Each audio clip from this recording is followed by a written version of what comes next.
Hello, my name is Pepper, and I'm going to be getting right into it. Today I'm going to be talking about my best friend and how she died. So, my mom, long time ago, when I was a year old, met another woman named Becky. And Becky was pregnant with my soon-to-be best friend, Michelle. So, my mother and Becky were friends almost my entire life. They're not talking now, but I'm not gonna get into that. But anyway, Michelle was like my sister. We grew up together. We did everything together. Like holidays, we were at her house. Her family bought us, me and my sister, gifts. Like we celebrated Thanksgiving. We did everything together. I know I probably said that like a million times, but like when I was in school, especially from elementary and middle school, I didn't really have any friends. I didn't really feel like I connected with anybody. And honestly, if Michelle and I weren't like so connected, like more as sisters, I probably wouldn't have had her as a friend either. So that's why she's like so close to my heart. Like she was my sister. But when we got into high school, we kind of just went separate routes. I hung out with more of the nerds and people that didn't really fit in, like myself, and she was a popular kid. So we were definitely a lot different. But we still stayed really, really close.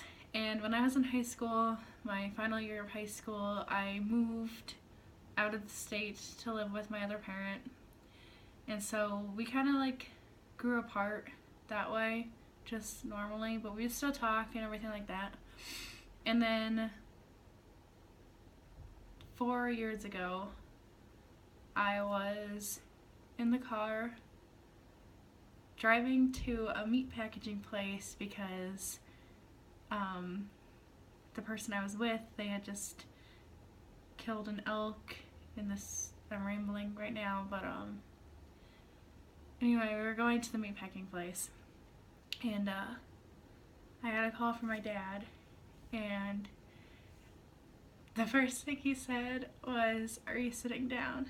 And like, you always hear that, and it like sounds so cliche, and like, you know, you always hear people say like they just knew when they answered the phone that something was wrong. And that's what was like, that's what it was like for me. Like, I figured, because I wasn't in the state, like I figured it was either something with my little sister or my papa, because he's obviously a lot older. And I said yes, and then he said Michelle was shot and killed last night.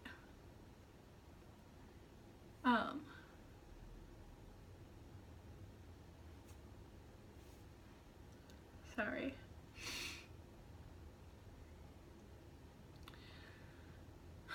And then I obviously went back for the funeral and everything, and they had an open casket. So I gotta say goodbye to her. And I remember, like, I don't think I'll ever forget, but that walk from when you walk in to the end of the casket is like the longest and shortest walk of your life. I don't really know how to describe it because she's the only person close to me that has ever died.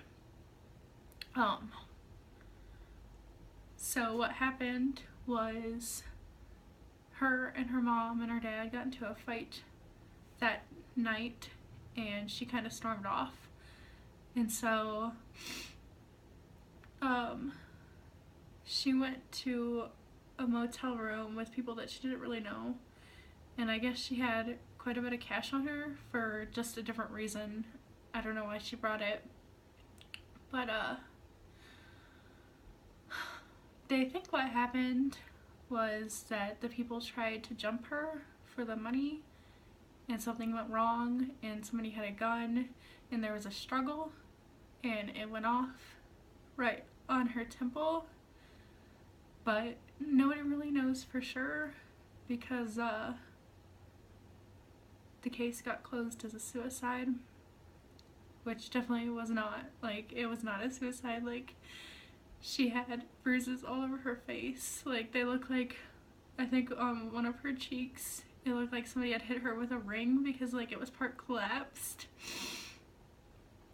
And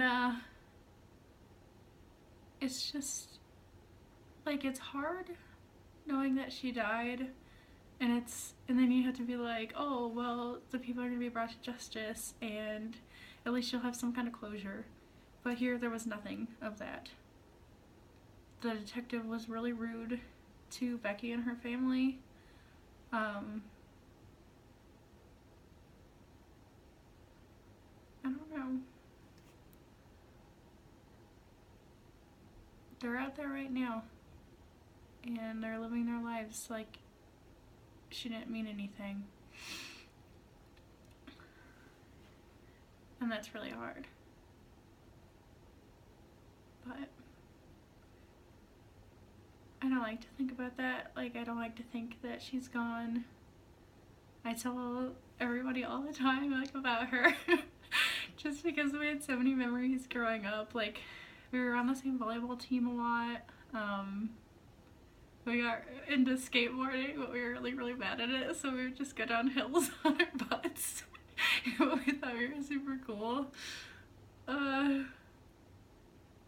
There was one time where she had just got a riding lawnmower, and we thought we were the bee's knees.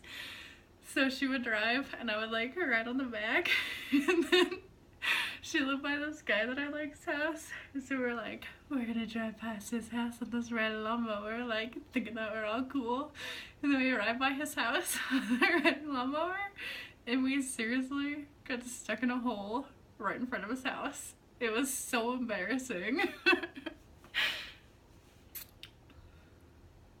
But those are the things, like, I like to think of.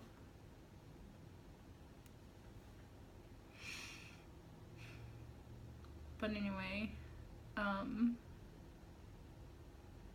yeah. I hope one day she gets justice.